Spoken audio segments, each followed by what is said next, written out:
तर आज आपण स्कॉलरशिप परीक्षा या संदर्भात हे एक उदाहरण पाहणार आहे। तर हे कसं सोडवायचं एकदम आपण सोपी स्ट्रिकने हे उदाहरण पाहणार आहे। तर अरविंद तू हे सर्वप्रथम एक सूचना वाच मोठ्यानं। एका सांकेतिक लिपीत फरक हा शब्द 852, तलस हा शब्द 297 आणि फणस हा शब्द 915 असा लिहितात। तर पुढील प्रश्नांची उत्तरे द्या। Very good. तर पुढील प्रश्नांची उत्तरे द्या। आता शिडम एका सांकेतिक लिपीत फरक हा शब्द 852 आहे, बरोबर आहे। फरक हा शब्द काय लिहिला आपण इथं 852।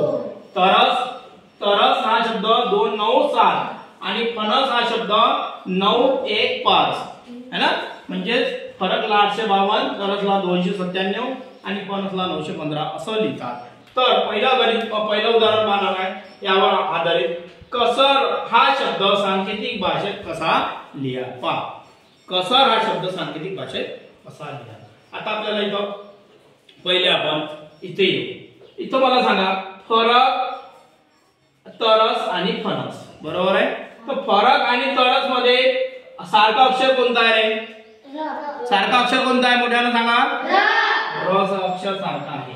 मग र सारखा आहे तर इथं सारखा अक्षर अंक कोणता आहे? 2। किती आहे? 2 सारखा आहे, बरोबर आहे ना। हे 2 सारखा आहे तर र ची आता आपण इथं काय लिहू? र बरोबर 2, ठीक आहे। आता पहा यामध्ये अजून काही सारखा आहे का? नाही। आता आपण फरक आणि फणस यामध्ये सारखा अक्षर कोणता आहे रे? फ। फ सारखा आहे। मग याच्यामध्ये सारखं कोणते आहे? 5। याच्यामध्ये हे 5 आणि हे 5, म्हणजे फ ची व्हॅल्यू म्हणजे फ ची किंमत किती झाली? 5, ठीक आहे। आता पहा अजून यामध्ये आणि यामध्ये काही सारखं आहे का? नाही। आता पहा तरस आणि फणस मध्ये सारखं काय रे? स सारखा आहे। काय म्हणा सांगा? स। 297 मध्ये 297 आणि 915 मध्ये सारखा काय? काय सारखा? 9 म्हणजे स ची किंमत, स ची किंमत बरोबर किती झाली? 9 झाली। आता पहा आता मला सांगा क झाला, र झाला, मग क सुटला यामधला काय सुटला रे? क सुटला तर यामध्ये क बदला काय? क ची किंमत किती होईल? हे 8 होईल। काय होईल? 8। क ची व्हॅल्यू 8 होईल। क ची किंमत किती होईल? 8। क बरोबर 8, ठीक आहे, 8 होईल। आता मला सांगा याच्यामध्ये र झाला, स झाला, काय राहिला रे? तर आला। हा तर आलेला आहे। क ची किंमत किती राहील मग? 7। त बरोबर 7, करेक्ट। त बरोबर 7। आता मला सांगा यामध्ये काय राहिला रे? न ची व्हॅल्यू किती येईल? 1 है ना, 1। न ची किंमत 1, 9 बरोबर 1। आता पहा हे किंमत आपण सर्व काढून घेतली। आता काय करायचं? एकदम सोपी ट्रिक आहे। या पद्धतीने सर्व पहिले किंमत काढून घ्यायची, ठीक आहे। सारख्या किंमत पहिले काढायच्या, नंतर त्याची जी राहिलेली किंमत आहे तो त्याचा जो अंक राहील तो त्याची किंमत लक्षात घ्यायची। आता इथं म्हटलंय 1 नंबरचं एक्झाम्पल आहे आपल्याला, कसर हा शब्द सांकेतिक भाषेत कसा लिहा। कसर हा शब्द सांकेतिक भाषेत कसा लिहा होते। मग क ची किंमत आपल्याला माहित आहे। क ची किंमत इथे किती आहे रे?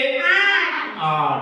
स ची किती आहे? 9 आणि र ची किती आहे? 2, करेक्ट, म्हणजे किती झाली? 892। हा कसर हा शब्द सांकेतिक भाषेत कसा लिहिला जाईल?